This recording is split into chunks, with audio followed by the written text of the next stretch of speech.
Boa noite, com muito prazer.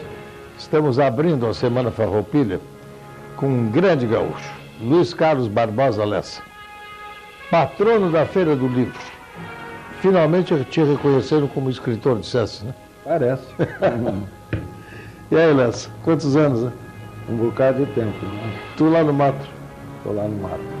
Eu me lembro quando eu voltei a Porto Alegre, fazia 20 anos que eu estava fora, trabalhei um pouco na América de Publicidade e daí a pouco fui requisitado pela Corsã e me olhavam assim como um elemento estranho, que nada poderia acrescentar à empresa, que eu tinha o diretor administrativo, tinha sido meu colega de ginásio e faculdade, o Ariosto, um grande amigo, foi quem me convidou para a Corsã.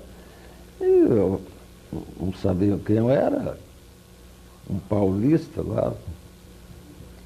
E aí um dia eu recebi, logo depois que eu assumi as relações públicas, recebi a visita, especialmente, queria me dar um abraço, do Flávio Alcaraz Gomes. Então isso foi um impacto na empresa, daquele cara desconhecido, possivelmente um chato, ser visitado pelo Flávio Alcaraz Gomes, da Calda Júnior, e foi a minha projeção no saneamento básico. Não houve patente, não houve latrina naquela semana que ao ser puxado a descarga não parecia dizer vivo, Barbosa Lessa. Muito obrigado. Eu não me lembrava desse episódio, mas me lembro do carinho que sempre tive com relação ao Lessa. A ti, teu irmão Paulo, que foi meu contemporâneo na faculdade, desembargador Paulo Lessa. Isso, era 5 anos mais velho do que eu, e um grande irmão à maneira antiga. Ele se sentia, junto com os meus pais, na obrigação moral de também ajudar na minha formação. Ele era um guri de 15 anos, eu era de 11, ele já me dava tudo que fosse possível de orientação na parte moral, na parte intelectual, no dia a dia da vida, um pai apresentado como irmão naquela maneira, aquele sistema de antes, que tu também conhecesse. Vocês são de onde, Lessa?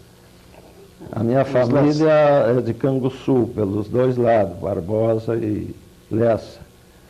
Mas, então, meus pais, meu irmão, meus avós, bisavós, todos são de Canguçu. Mas eu nasci em Piratini, embora sabendo que meus parentes todos estavam em Canguçu. Sou piratinense. E a tua formação? Estudasse onde? Estudei primeiro com a minha mãe, porque não havia dificuldade de escola em Piratini, então ela se improvisou professora. Eu aprendia em casa com ela, com um detalhezinho, tinha a hora da escola. Então, se algum amiguinho meu batesse lá para me convidar para ir soltar pandorga ou qualquer coisa, não pode, porque ele foi para a escola. E era na própria casa, naquela hora era religiosa. E, então, aprendi com a minha mãe as primeiras letras, as 4 operações, piano, pouco de teoria de música e uma novidade fabulosa na época, que era a datilografia. Era um revolucionário. Desculpa. Em Piratini, quem escrevia a máquina era o seu Acriso, o secretário da prefeitura. A minha mãe, pouco, que não tinha, inclusive, necessidade, e eu, com 10 anos de idade, era o outro datilógrafo do município. Depois fui para o Ginásio Gonzaga, em Pelotas, e depois vim para a faculdade, para o Júlio de Castilhos, fazer o curso clássico, faculdade de Direito, formei, mas aí eu já estava... Aí tu fosse para São Paulo? Me formei em 52, fui para São Paulo em 54. Fosse para publicidade? Eu fui meio à toa, porque eu trabalhava no Diário de Notícias, como jornalista, aí quando da morte do Getúlio... 1954. 54, queimaram a Rádio Farroupilha, praticamente depedraram o Diário de Notícias, E eu fiquei alguns meses, 2 ou 3, que não sabia, não tinha dinheiro para pagar, não tinha. Se ia voltar a circular o diário, não sabia quando. Então, pedi ao Ernesto Corrêa uma carta de apresentação e me toquei meio para o Rio, meio para São Paulo, para continuar nos diários associados fora daqui. Terminei ficando por São Paulo. E aí? E aí o quê? O que fizesse lá? Porque há 20 anos. 20 anos. Não, aí foi meio gozada a coisa, porque eu comecei a ir ao bairro do Sumaré, na Rádio Difusora e na Rádio Tupi, aguardando. E dizia o diretor da Rádio Difusora, não estou recordando o nome dele agora, não, volta amanhã. E eu voltava amanhã, disse, tá, agora sim vamos encaminhar. Que dê a tua carteira de identidade. Olha, a carteira de identidade, tu te lembra que naquela época, aqui pelos diários de notícias, não havia isso. E, tá, então tem que fazer a carteira de identidade, senão não posso te contratar. Tá, então me ajude a fazer essa tal carteira de identidade. Então deram uma apresentação minha para o Ministério do Trabalho, pedindo todo o empenho para que ajudassem o quanto antes a aquisição da minha carteira do trabalho. Mas eu já estava tão cheio do volta amanhã, volta amanhã, volta amanhã, que tinha perdido o meu entusiasmo. Então peguei aquela carta do para o Ministério do Trabalho, onde declarava que eu ia ser funcionário, e fui à concorrente, que era a Rádio Record.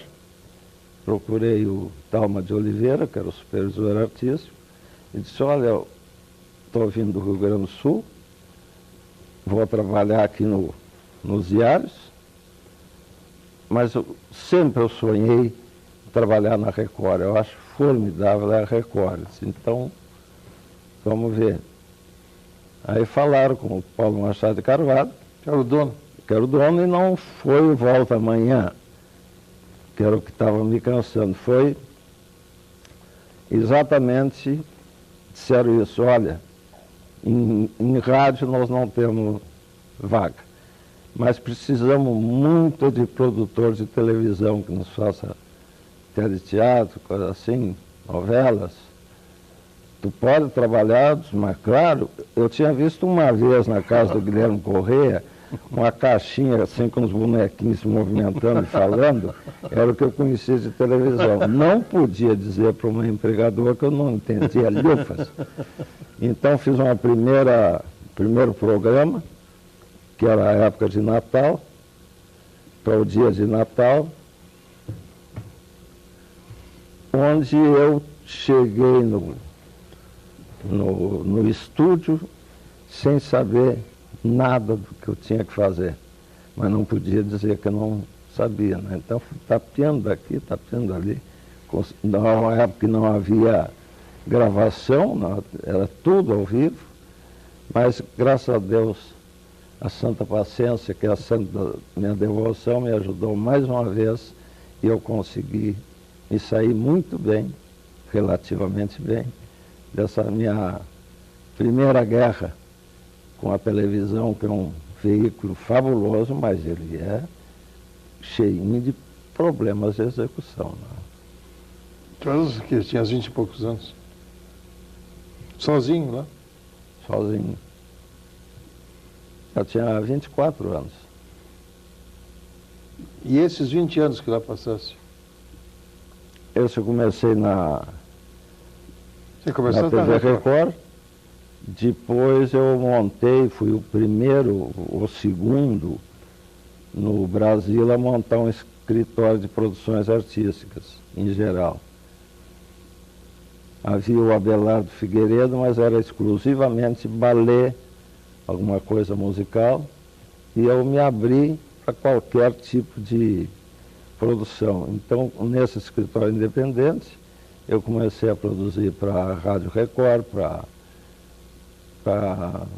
TV para a TV Record, para a Rádio Tupi, para a TV Tupi, que era a base, mas daí para promoções e eventos em geral. Comecei a produzir eventos para Alpargatas, para Ford. Me lembro de uma ocasião que veio Henry Ford aqui para o lançamento de uma nova marca da Ford, e nós tivemos que providenciar tudo, inclusive, na eventualidade do trânsito estar engarrafado, um aviãozinho lá esperando o mestre. Fizemos um churrasco em homenagem a ele, onde tinha que ter as mesas, depois os garçons e os assadores e a carne e tudo. Quer dizer, nós fazíamos grandes eventos, e eu, um rapaz de 25, 26 anos, dava conta do recado com a minha turma, que também era dessa mesma idade.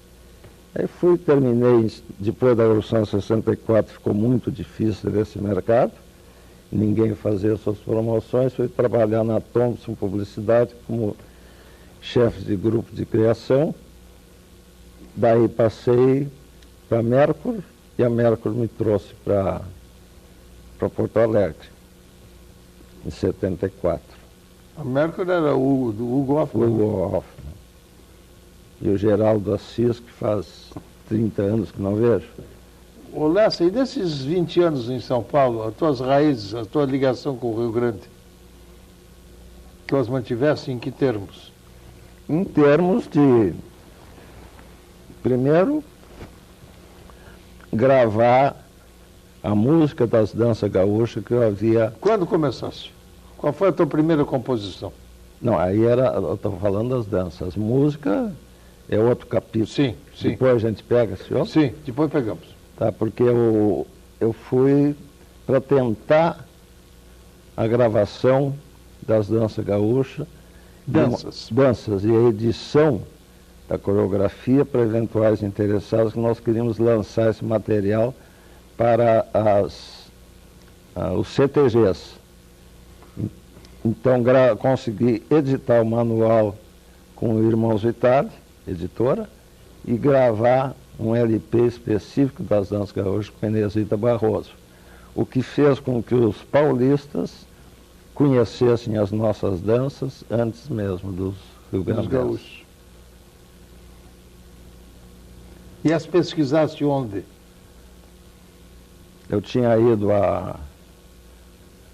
com o 35 CTG, em 49 fomos a Montevidéu, que lá em Montevidéu eu tinha ficado sabendo que gaúchos aqui tinham fundado uma primeira sociedade crioja, e como havia o Dia da Tradição em Montevidéu, encaminharam ao Walter Jobim um pedido, governador, então, de que houvesse uma representação.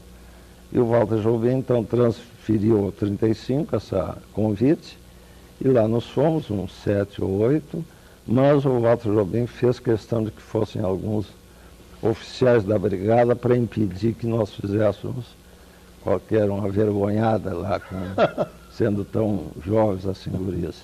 Então, nessa ocasião, nós vimos as danças gaúchas, argentinas e uruguaias, Paixão Cortes e eu, e percebemos que ali estava o filão para nós atrairmos prendas para o nosso CTG, que era até então só de rapazes se reunindo numa mateada em torno do fogo de chão.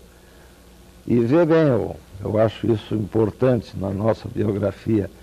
Nós poderíamos, o Paixão e eu, ter trazido qualquer um daqueles bailarinos de lá, que haviam dançado aquelas danças tão bonitas, de uma moça que fosse, ou só um, ou só a moça, para nos transmitir aquelas danças platinas, e daí a 15 dias, um mês, nós estaríamos apresentando as danças. Mas não, aquilo era os platinos, e nos passamos então a fazer o levantamento das danças do Rio Grande do Sul, que não havia mais nada de nada de nada. Tinha que pegar um caco aqui, outro caco ali, da coreografia, juntando, recriando essas coreografias e músicas.